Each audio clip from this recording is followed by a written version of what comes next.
Hi friends, this is SURABHI, physiotherapist and pregnancy and postpartum fitness coach and owner of The Passionate Physio. Let's talk about pelvic organ prolapse, or POP, or prolapse for short. Pelvic organ prolapse refers to the pushing, the bulging, or the descent of any of the pelvic organs into the vaginal wall. So we'll talk about bladder at the front, we will talk about the rectum at the back, and the uterus on the top. That's one of those three usually bulges into the vaginal wall. Picture the vagina like a tunnel, and you've got a bit of pushing at the front from the bladder, pushing at the back from the rectum, or pushing down from the top of the uterus. So when any of those things happen, we call it prolapse. 50% of people after vaginal birth experience some element of prolapse. There's varying degrees, of course. When it just pushes into the vaginal wall, we call that a stage 1 or grade 1. And when it starts to descend down to the vaginal opening, we call that a stage 2. And if it goes past that, stage 3. And if it's a full extrusion, then that's a stage 4. Depending on the degree of prolapse, the management of your prolapse will vary.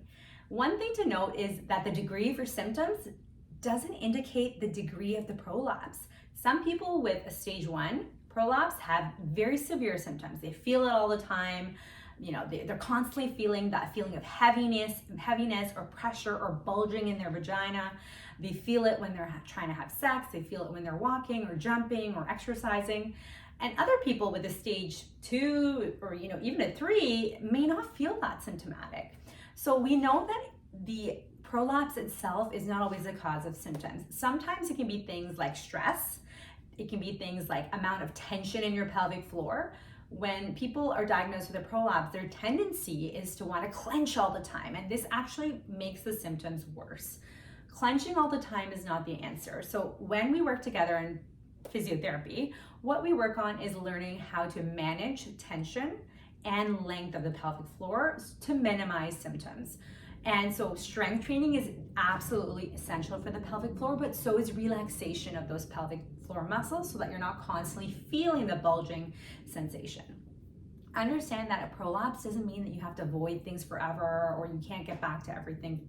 You can absolutely have more kids, you can have any kind of sex you want, you can insert a tampon or cup, you can exercise, you can lift heavy weights, you can run, all of those things you can work up to doing. And you can also rely on things like a pessary, which is basically like a sports bra for your vagina.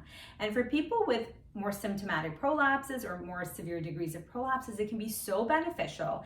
And there is zero shame in wearing one. Tons of people benefit from this. And I want this to be a conversation that you can openly have with your physiotherapist, with your OBGYN. And if that feels like something that would be supportive to you, please do ask and advocate for that for yourself.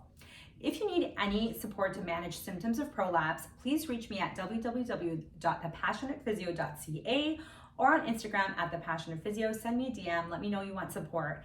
And please continue with strength training, not just for the pelvic floor, but for your core, your butt, your legs, your full body, because the stronger you are everywhere else, guess what? It takes that load off that pelvic floor.